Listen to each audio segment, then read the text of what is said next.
बिस्मिल्लाहिर्रहमानिर्रहीम। अस्सलाम वालेकुम फ्रेंड्स, आप देख रहे हैं हमारा नया चैनल इरफान इकराम। लिगारी भी साथ लिखा हुआ है और दोस्त ये पूछ रहे हैं कि क्या आप सिंध वाली साइड से हैं या आप डीजी खान वाली साइड से हैं, क्योंकि इन दो जगहों पे मशहूर है कि लिगारी यहाँ पे रहते हैं। तो सिंध से तो मैं नहीं हूँ, डीजी खान से भी तकरीबन हूँ भी सही और नहीं भी सही। तकरीबन ऐसे समझ लें वहीं से हूँ, क्योंकि हम जहाँ पे बेसिकली जहाँ पे थे, हमारा जो डिस्ट्रिक्ट था वो डीजी खान था। जहाँ पे अब हम रह रहे हैं वहाँ पे जो डिस्ट्रिक्ट नहीं है लेकिन डिवीज़न जो है डीजी खान है। तो बेसिकली हम तौसा शरीफ, सुना होगा नाम आपने, और अब जहाँ पे रह रहे हैं वो लैया कहते हैं उसे। तो ये क्वेश्चन थे चैनल से रिलेटेड, इस वजह से नेम से रिलेटेड तो ये कवर हो गया। अब मेन मुद्दे की तरफ आते हैं। क्वेश्चन एंड आंसर का जो था सिलसिला, जो मैंने कहा था कि पुराने यूज़र जो हैं वो नए चैनल पे हम उनको जो है ये बताएंगे, क्योंकि वहाँ पे काफ़ी सारी चीज़ें मिस मिस मिसिंग या आप समझ लें कि गायब हो जाती हैं, क्योंकि कमेंट्स काफ़ी सारे होते हैं। बंदा वो जो है जिसे कहते हैं ना, घुल मिल जाता है काम। तो अब यहाँ पे है तो सितंबर अच्छा, पहला क्वेश्चन था उमर फ़ारूका के सितंबर इनटेक में जो एडमिशन क्या वो बुलाएंगे या नहीं बुलाएंगे। तो भाई इसमें अभी तक सवालिया निशान है, ताहाल कोई फाइनल डिसीजन नहीं हुआ, लेकिन पॉसिबिलिटी जो नज़र आ रही है, जो हमें लगता है, जो प्रोफेसर ने कहा है या दोस्तों ने कहा है, वो ये है कि हो सकता है अगला जो सेमेस्टर है, या अभी सितंबर में ना बुलाया जाए, मार्च में बुलाया जाए, या हो सकता है जब तक ये कंडीशन सेट नहीं हो जाती पूरी ऑल ओवर द वर्ल्ड जो है ये सारा काम ख़त्म नहीं हो जाता, तब तक नहीं बुलाएंगे। तो ये पॉसिबिलिटी है। लेकिन जो करंट सिचुएशन है इसके मुताबिक ये है कि आपकी क्लासेज ऑनलाइन होंगी, हो सकती हैं ऑनलाइन। और जो अब फिर क्लासेज जब ऑनलाइन होगी, ये सवाल पैदा होता है कि क्या स्टाइपेंड भी मिलेगा या नहीं मिलेगा। तो इसका भी जो है सुनने में यही है, प्रोफेसर एक आदमी ने भी यही कहा है कि आपको जो घर बैठ के आप क्लासेज लेंगे, ये नए स्टूडेंट्स की बात कर रहा हूँ, जो नए स्टूडेंट्स जाएंगे तो उनके लिए जो घर बैठ के क्लासेज लेंगे, वो जितने महीने भी घर बैठ के क्लासेज लेंगे, हो सकता है आपको स्टाइपेंड ना मिले। जैसे ही आप चाइना जाएंगे, जिस दिन वहाँ पे जाकर रजिस्ट्रेशन वगैरह करवाएंगे, तब आपको जो है स्टाइपेंड वहाँ से उसी दिन से मिलना शुरू हो। ये पॉसिबिलिटी है जो करंट सिनेरियो चल रहा है। तो हो सकता है ये ऐसा ना भी हो, लेकिन जो हमें रिपोर्ट मिली है वो यही है। ठीक है, कोई इख्तलाफ भी कर सकता है इससे। समीउल्लाह का क्वेश्चन था कि CSE के अलावा किसी और यूनिवर्सिटी के लिए भी अप्लाई कर सकता हूँ, कितनी यूनिवर्सिटी के लिए अप्लाई कर सकता हूँ। ये पहले मैं बता चुका हूँ कई मरतबा, लेकिन आपको बता देते हैं। CSE के अलावा आप यूनिवर्सिटी स्कॉलरशिप जितनी मर्जी पे अप्लाई करें, वो प्रोविजनल हो, चाहे शंघाई गवर्नमेंट हो, बीजिंग गवर्नमेंट हो, वो अनोई गवर्नमेंट हो, या प्रोविजनल जितनी स्कॉलरशिप पे हो आप अप्लाई कर सकते हैं, कोई मसला नहीं है। रिकमेंडेशन लेटर, समीउल्लाह का क्वेश्चन दोबारा था कि रिकमेंडेशन लेटर HOD से या कोऑर्डिनेटर से जो होते हैं वो उनसे चल जाएंगे वो। तो HOD हेड ऑफ डिपार्टमेंट अगर लिखा हुआ होता है कि हेड ऑफ डिपार्टमेंट नाम नीचे ये तो वो चल जाएंगे, उसका कोई मसला नहीं, क्योंकि हेड ऑफ डिपार्टमेंट है।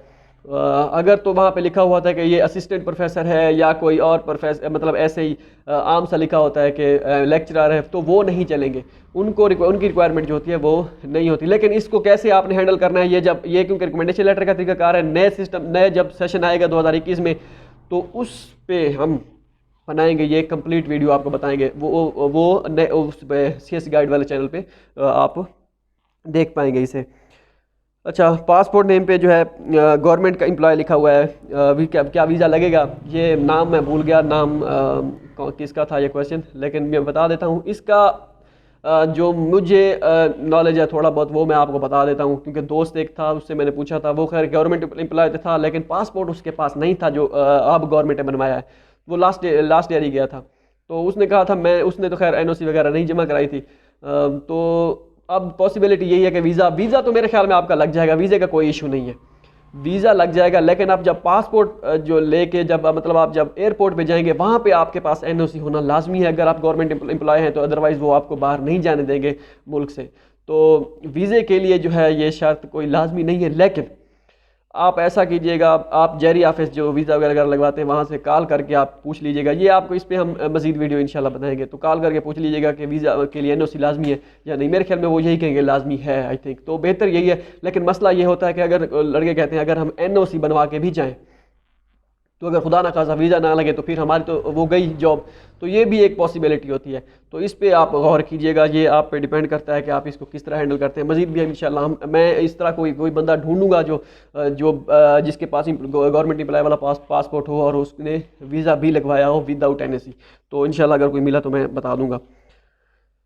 4 ईयर का जो है ये क्वेश्चन जो था जानदार था, प्रशांत पता नहीं इस तरह का कोई नाम था, उन्होंने क्वेश्चन किया था कि मेरी जो डिग्री है वो 4 साल की है, तो अगर मैं 3 साल में कंप्लीट कर लेता हूँ, क्या मुझे डिग्री मिल जाएगी या मुझे ड्यूरेशन 4 साल का पूरा करना होगा?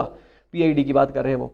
तो अगर आप डिग्री आपकी 4 साल की अगर आप 2 साल, 2.5 साल या 3 साल में कर लेते हैं तो आपको डिग्री मिल जाएगी। क्योंकि यही अभी महीना पहले दोस्त से मेरी बात हुई थी, मैंने उसे कहा कि एक लड़का है, उसका चाइनीज़ में कोर्स है, तो वो इस तरह मतलब कि वो करना नहीं चाहता या इस तरह था जो भी था क्वेश्चन। तो उसने कहा कोई मसला नहीं है यार, चाइनीज़ लाजमी नहीं है कि 4 साल जो चाइनीज़ का कोर्स हो वो 4 साल ही आपको देना पड़े, मतलब उस ड्यूरेशन को देना पड़े। अगर आप 3 साल में डिग्री कर लेते हैं, वो कह रहा था मेरे साथ दोस्त थे उनका जो है 3 साल का ड्यूरेशन था, मतलब इंग्लिश में था तो 3 साल का ड्यूरेशन था, तो मेरा 2 साल का था। जो 3 साल वाले थे उनका 2 साल में डिग्री कंप्लीट हो गई, मतलब उन्होंने जो रिक्वायरमेंट थी, उनको पेपर वगैरह पब्लिश करने थे जितने भी थे, वो जो जितनी भी रिक्वायरमेंट थी वो उसने पूरी कर ली, तो उसको डिग्री उनको मिल गई। तो वो जुलाई में उन्होंने या अगस्त में उन्होंने जो ग्रेजुएट होना था तो उनको डिग्री जो है वो जून में कह रहा हूँ सॉरी, मार्च में, इस फरवरी में, इस महीने में मिल गई थी। मतलब ये कि हो सकता है 3 साल में अगर कर लेते हैं तो आपको डिग्री मिल जाएगी। ठीक हो गया। ये मैं आपको एग्जांपल इसलिए देना एग्जांपल देता हूँ ताकि आपके माइंड में बैठ जाए कि ऐसा पॉसिबल है। अगर सवाल का जवाब देना है तो एक लाइन में भी दे सकता है, जी बिल्कुल कर सकते हैं, लेकिन इसके साथ अगर आप कोई एग्जांपल दे देते हैं, जिसे कहते हैं ना जिंदा मिसाल, किसी किसी की जो है उसकी एग्जांपल दे देते हैं, तो ये ज़्यादा माइंड में बैठ जाता है क्वेश्चन। अच्छा आंसर, अच्छा प्रोविजनल सर्टिफिकेट के साथ वीज़ा लग जाएगा, एच के पॉइंट था कोई नाम था, तो उसके ये क्वेश्चन था। जी बिल्कुल लग जाता है, कोई मसला नहीं है, दोस्तों ने लास्ट ईयर लगवाए थे, कोई मसला भी नहीं है। प्रोविजनल सर्टिफिकेट वेरीफाइड होना चाहिए HEC से। ठीक हो गया। ए और बी टाइप में कन्फ्यूजन है उबैदुल्लाह, मुझे इसके बारे में बताया जाए। भाई ए कैटेगरी जो होती है वो किसी भी मुल्क के लिए जो जिसमें आप रहते हैं वो एम्बेसी के थ्रू आप अप्लाई करना होता है, यूनिवर्सिटी का उसमें कोई डायरेक्ट रोल नहीं होता। और जो बी कैटेगरी होती है वो किसी मुल्क के किसी एम्बेसी के साथ कोई उसका ताल्लुक नहीं होता, वो डायरेक्ट जिस कंट्री में आप अप्लाई करना चाह रहे हैं वो बी कैटेगरी उसको कहते हैं। ठीक है, तो इसमें कोई कन्फ्यूजन नहीं है, ए कैटेगरी एम्बेसी के थ्रू, सीधी सी बात। ठीक हो गया जी।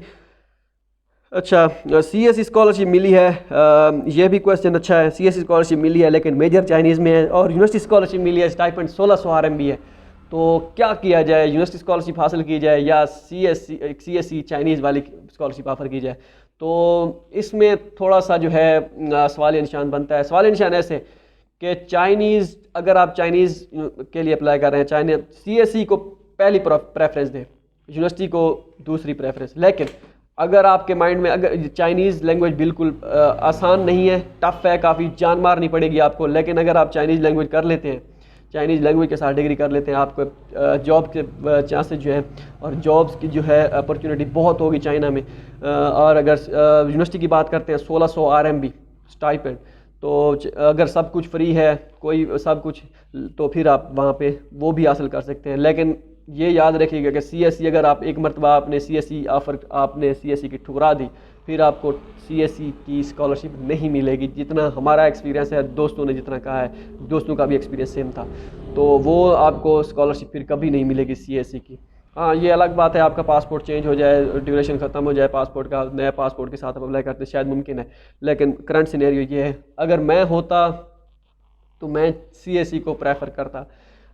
मुश्किल है चाइनीज़ लैंग्वेज, लेकिन नामुमकिन नहीं है, तो CSE को प्रेफर किया जाए तो बेस्ट है। लेकिन अगर आपका माइंड सेट है कि मैं यूनिवर्सिटी स्कॉलरशिप पे जाना चाहता हूँ 1500 RMB, तो गुजारा तो 1500 RMB में हो जाएगा, कोई मसला नहीं है। तो लेकिन CSE है। ठीक हो गया जी।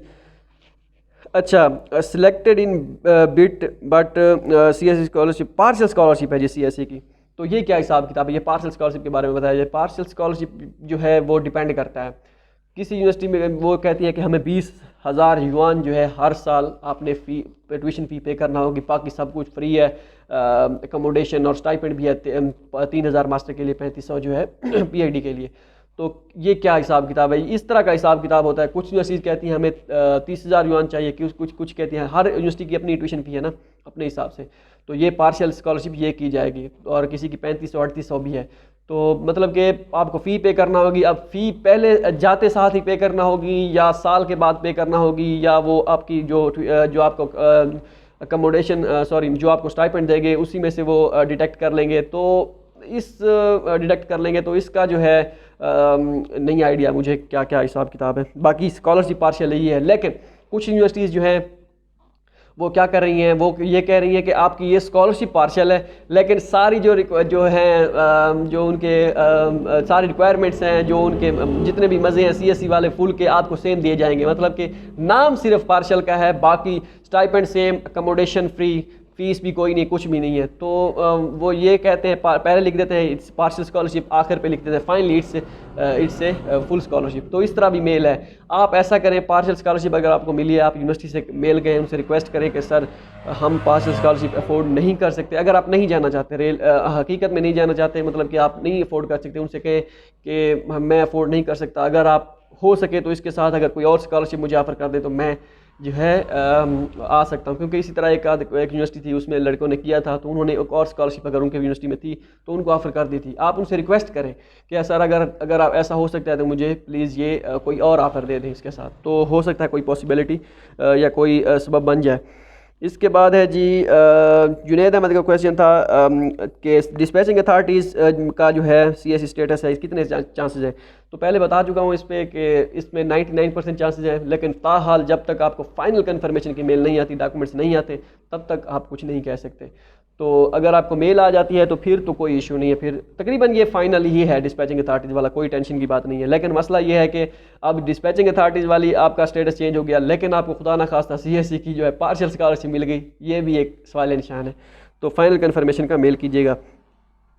अच्छा, इसके बाद है जी चाइना व्लॉग्स के नाम से कोई क्वेश्चन था कि BJTU बीजिंग ज्योतांग यूनिवर्सिटी के स्टेट रिजल्ट की अपडेट बताएं। तो इसका मैं पहले एक मरतबा बता चुका हूँ, उन्होंने अनाउंस कर दिया था, फिर उन्होंने दोबारा एवेल्यूएशन की। अब दूसरे जो स्टूडेंट्स हैं लाइक सिविल इंजीनियरिंग डिपार्टमेंट के कुछ और भी एक आध है, तो उनको उनके पहले वो सिलेक्ट नहीं थे लिस्ट में, अब उनको दोबारा सिलेक्शन की मेल आई है, मतलब कि आप सिलेक्ट हो गए, आपको CSE स्कॉलरशिप हम ऑफ़र कर रहे हैं। इस तरह मुख्तलिफ जो है वो दोबारा थोड़ी बहुत अपडेट कर रहे हैं रिजल्ट्स को, इतना मुझे पता है, इससे ज़्यादा मुझे नहीं पता, तो ये अपडेट कर रहे हैं।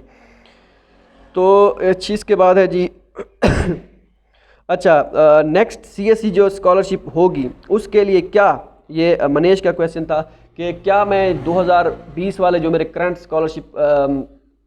जो स्कॉलरशिप वाले जो मैंने जिसके साथ अप्लाई किया था, रिकमेंडेशन लेटर के साथ अप्लाई किया था, क्या मैं उन्हीं रिकमेंडेशन लेटर्स के साथ 2021 में जो स्कॉलरशिप आएगी चाइना स्कॉलरशिप की, क्या अप्लाई कर सकता हूँ?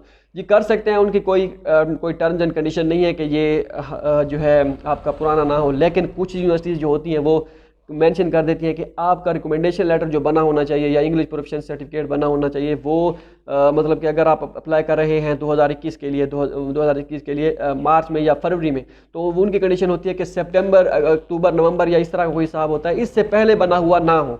तो कुछ यूनिवर्सिटीज़ की शर्त ये होती है, लेकिन मैं आपको मशवरा यही दूंगा कि आप दोबारा बनवा लीजिएगा, कोई इतना टाइम नहीं लगता, दोबारा बनवा के दोबारा उन्हीं के साथ अप्लाई कीजिएगा। तो ये होती है सारी गेम। बाकी कुछ यूनिवर्सिटी कभी कभी मसला कर देती है, तो आप उनको मौका ना दें रिजेक्शन का। अच्छा, CSE स्टेटस जो है एक्सेप्टेड में है, लेकिन अभी तक कोई ईमेल नहीं आई। तैमूर हुसैन का क्वेश्चन था कि अब अगर अभी तक आपको अभी तक मेल नहीं है एक्सेप्टेड, मोस्टली जो है जिनका status accepted, congratulation your application is successful, इस तरह का कोई स्टेटस होता है, तो मोस्टली जो होती है यूनिवर्सिटी स्कॉलरशिप के लिए आपको नॉमिनेट किया जाता है, मोस्टली, ज़्यादा सारा नहीं, मोस्टली। तो अगर आपको मेल अभी तक नहीं आई तो कोई मसला नहीं है, या आप अगर CSE पे अप्लाई किया था आपने उस यूनिवर्सिटी में और आपको उन्होंने यूनिवर्सिटी स्कॉलरशिप दी है, उसकी अगर यूनिवर्सिटी स्कॉलरशिप है तो तब ये स्टेटस चेंज होता है, इस तरह का कोई सीन होता है। तो अगर आपको मेल नहीं आई तो कोई मसला नहीं है, आ जाएगी। अपना स्पैम फोल्डर मेल Gmail का चेक करते रहिए, तो हो सकता है वहाँ पर मेल आई हुई हो, तो दिक्कत की बात कोई नहीं है, टेंशन की भी कोई नहीं है, तो वेट करिए। अच्छा, ये क्वेश्चन बड़ा इंपॉर्टेंट था। इब्रार अल्लाह का क्वेश्चन था कि जब हम चाइना से वापस आएंगे तो हमारी डिग्री चाइनीज़ में होगी, तो क्या HEC एक्सेप्ट करेगी? अगर एक्सेप्ट करेगी तो क्या हमें कोई टेस्ट तो नहीं देना पड़ेगा, जैसे MBBS वालों का होता है, चाइना MBBS चाइना से करके आते हैं तो टेस्ट वगैरह उनको देना पड़ता है। तो ऐसा कोई इशू नहीं है। अगर आपकी डिग्री चाइनीज़ में है तो वो वहाँ पे बीजिंग में या कोई बीजिंग में आई थिंक वहाँ पे सेंटर वगैरह होता है, वहाँ से आप क्या करते हैं, ये डिग्री जो ट्रांसलेट करवाते हैं। ट्रांसलेट भी अगर आपकी कोई डिग्री जो है उसका नेम पाकिस्तान में कुछ और है या वहाँ पे कुछ और है, मतलब हर कंट्री का अपना हिसाब होता है, तो आप जिस यूनिवर्सिटी की जिसकी डिग्री ले रहे हैं, ये ऐसा दोस्तों ने कहा है जो सीनियर है, तो वो आप equivalent degree equivalent to this जो भी होता है उसके हिसाब से आप डिग्री जो है वहाँ पे करवा सकते हैं, वो आपको इक्वेलेंट सर्टिफिकेट दे देते हैं, कोई मसला नहीं है। इस पर मज़ीद हम डिस्कस करेंगे कभी जब टाइम मिलेगा, आगे जाके मज़ीद जो है इसका दायरा कार वसी करके नॉलेज का उसके बारे में तब डिस्कस करेंगे। तो यूनिवर्सिटी कोऑर्डिनेट ने कहा है कि आप ऑलरेडी स्कॉलरशिप पे हैं। एबिल के नाम का कोई क्वेश्चन था कोई, तो आप ऑलरेडी CSE स्कॉलरशिप विन कर चुके हैं, तो अब क्या ये क्या सीन है। तो कुछ यूनिवर्सिटीज़ होती हैं जो मतलब कि आप तवक्को करके बैठे होते हैं कि मैं इस यूनिवर्सिटी में सिलेक्ट हूँगा, तो 2-3 में CSE में 3 में अप्लाई किया होता है, तो किसी और यूनिवर्सिटी में आप ऑलरेडी सिलेक्ट हो चुके होते हैं, तो वो ये कहते हैं कि आप ऑलरेडी सिलेक्ट हैं, तो इसी वजह से आप उसी यूनिवर्सिटी में जाएंगे जिसका वो आपको नहीं बताते कि किस यूनिवर्सिटी में सिलेक्ट है, और ना ही उनको शायद पता हो कि आप किस यूनिवर्सिटी में सिलेक्ट हैं, लेकिन आप CSE के लिए किसी और यूनिवर्सिटी के लिए नॉमिनेट हो चुके होते हैं। नॉमिनेट तो ये आपको वेट करना होगा, इसके अलावा और कोई ऑप्शन नहीं है। अच्छा, इसके बाद है जी आखिरी सवाल है, can I apply with previous acceptance letter. Shakir Khan का क्वेश्चन था कि मतलब अब आपने 2019 में एक्सेप्टेंस लिया था, 2020 में अप्लाई किया, मार्च में जो अप्लाई आती है, तो खुदा न खास्ता या आपकी अनफॉर्चुनेट स्कॉलरशिप नहीं लगी, क्या इसी एक्सेप्टेंस के लेटर के साथ आप 2021 में जो स्कॉलरशिप आएगी अप्लाई कर सकते हैं? बिल्कुल भी नहीं कर सकते। हाँ, एक काम हो सकता है, आप उस प्रोफेसर से दोबारा उस प्रोफेसर को मेल करें और कहें सर मैं अनफॉर्चुनेट रहा हूँ, मुझे स्कॉलरशिप नहीं मिली, आप मुझे दोबारा जो है ये स्कॉलरशिप एक्सेप्टेंस लेटर इशू कर दें। तो अगर वो विलिंग हुआ, दोबारा आपको एक्सेप्टेंस उसने दे दी, डेट चेंज करके, मतलब डेट उसने पहले अगर पिछले साल की 2019 में का अक्टूबर या दिसंबर में एक्सेप्टेंस दिया था, अगर वो दोबारा आपको सितंबर या अक्टूबर 2020 में एक्सेप्टेंस लेटर बना के देता है, या 20 में कभी भी बना के देता है 2021 के लिए, तो वो चल जाएगा, कोई इशू नहीं है। तो ये थे आज के क्वेश्चन, यहाँ पे समाप्त करते हैं ये सारा सिलसिला। अगर आपका कोई क्वेश्चन है तो इसी वीडियो में जो है या उस प्रीवियस चैनल जो है हमारा CSE गाइड, वहाँ पे आके कमेंट कर सकते हैं। वहाँ पे जैसे ही कमेंट आएंगे वो इंशाल्लाह जो है सवालों के जवाबों का सिलसिला जारी होगा। तो मिलते हैं अगली वीडियो में, दुआ में याद रखिएगा। अल्लाह हाफ़िज़।